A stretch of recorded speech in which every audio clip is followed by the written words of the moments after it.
All right, it's new tire day. Super stoked. Gonna mount these up myself, which should be pretty interesting.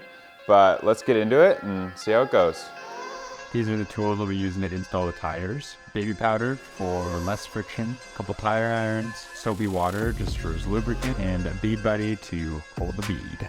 Super excited to say I've partnered with Kenda on this build, and they were kind enough to send me some tires, which I'm super grateful for. I decided to go with the K270s from Kenda.